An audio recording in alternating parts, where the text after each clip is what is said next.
అయితే వైసీపీ కాకపోతే టీడీపీ ఎవరు టికెట్ ఇస్తే వాళ్లతో చలో చలో. కాదు మధ్యలో జనసేన కూడా ఉంది కదా బ్రదర్, అక్కడ ఓ రాయి వేస్తే చెప్పలేం. లక్కుంటే ఎమ్మెల్యే, అది కాకపోతే ఎమ్మెల్సీ, ఏదో ఒకటి దక్కకపోదా? పవన్ కళ్యాణ్తోనూ టచ్లో ఉందాం. ప్రస్తుతం ఏపీ రాజకీయ నాయకుల ఆలోచన ఇదే. ముఖ్యంగా కాపు లీడర్లు జనసేనకు క్యూ కడుతున్నారు.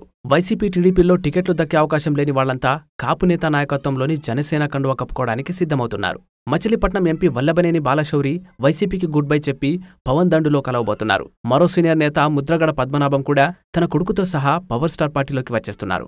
ఉభయ గోదావరి కృష్ణా జిల్లాలోని పలువురు కాపు నేతలు పవన్తో సమావేశాలు జరుపుతున్నారు. కాపుల బలం చూసుకునే పవన్ ఈసారి కాకినాడ నుంచి బరిలోకి దిగడానికి రెడీ అవుతున్నారు. వైసీపీ సిట్టింగ్ ఎమ్మెల్యేలో 70 మందికి ఈసారి జగన్ టికెట్ ఇచ్చే ఛాన్స్ లేకపోవడంతో అధికార పార్టీ నుంచి టీడీపీతో పాటు జనసేనలోకి కూడా భారీగా వలస రాబోతున్నారు. టీడీపీ నేతలతో విభేదాలున్న నేతలు పవన్ వైపు మొగ్గు చూపుతున్నారు. అప్పట్లో చిరంజీవి పెట్టిన ప్రజారాజ్యం పార్టీలో జరిగిన చేరికలు గుర్తుకొస్తున్నాయని పార్టీ వర్గాలు చెబుతున్నాయి. టీడీపీతో పొత్తు వల్ల తమకు కొన్ని సీట్లు వస్తాయని జన సైనికులు చాలా ఆశతో ఉన్నారు. టీడీపీ ఓటు బ్యాంకు, ఎన్నికల ఖర్చు, ప్రచారం విషయాల్లో పచ్చజెండా తమకు అండగా ఉంటుందని భావిస్తున్నారు. వీటిని దృష్టిలో ఉంచుకునే పార్టీలో చేరికలు ఊపందుకుంటున్నాయి. జనసేనలోకి కాపులు రావడం ఆ పార్టీకి ఎన్నికల్లో కలిసి వచ్చే అంశమే. అయితే పార్టీకి కాపు ముద్ర పడ్డం ఆత్మహత్య సదృశం కూడా.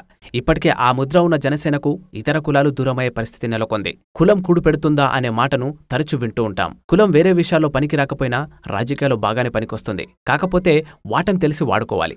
అలా కాకుండా పార్టీ మొత్తం ఒకే కులం అన్నట్లు తయారైతే అసలుకే మోసం. వైసీపీ రెడ్ల పార్టీ, టీడీపీ కమ్మ కులస్తుల పార్టీ అనే ముద్రలు ఉన్నాయి. అయినా అవి ఇతర కులాలకు కూడా ఎన్నో కొన్ని టికెట్లు, మంత్రి పదవులు, నామినేటెడ్ పోస్టులు కట్టబెడుతున్నాయి. పైగా అవి రాటుదేలిన బలమైన పార్టీలు. కులం బ్రాండ్ వల్ల వాటికి ప్రయోజనమే తప్ప నష్టమేం లేదు. కానీ ఇంకా బొడ్డు కూడా సరిగ్గా ఊడని పార్టీకి కులం ముద్ర పడ్డం మంచిది కాదు. పోలింగ్ రోజు ఓటర్ వేలు టీ గ్లాసు మీదికి పోవాలంటే అన్ని కులాలను కలుపుకుపోవాలి. జనాభాలో సగానికి పైగా ఉన్న బీసీలను అస్సలు విస్మరించకూడదు. దళిత, ముస్లిం ఓటు బ్యాంకు కూడా చాలా కీలకం.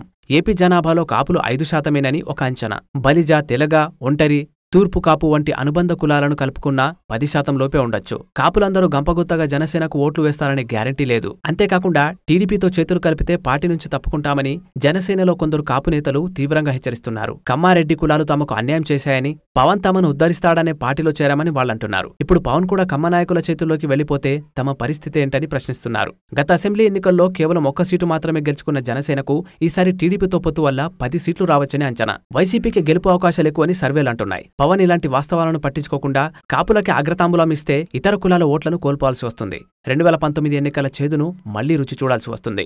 పవన్ కు ఆశాదీపంలా కనిపిస్తున్న కాపు కులం జనసేనలో భారీ అగ్ని ప్రమాదానికి కారణం కాకూడదనుకుంటే ఇప్పటికైనా అన్ని కులాలను ఆకట్టుకోవాలి.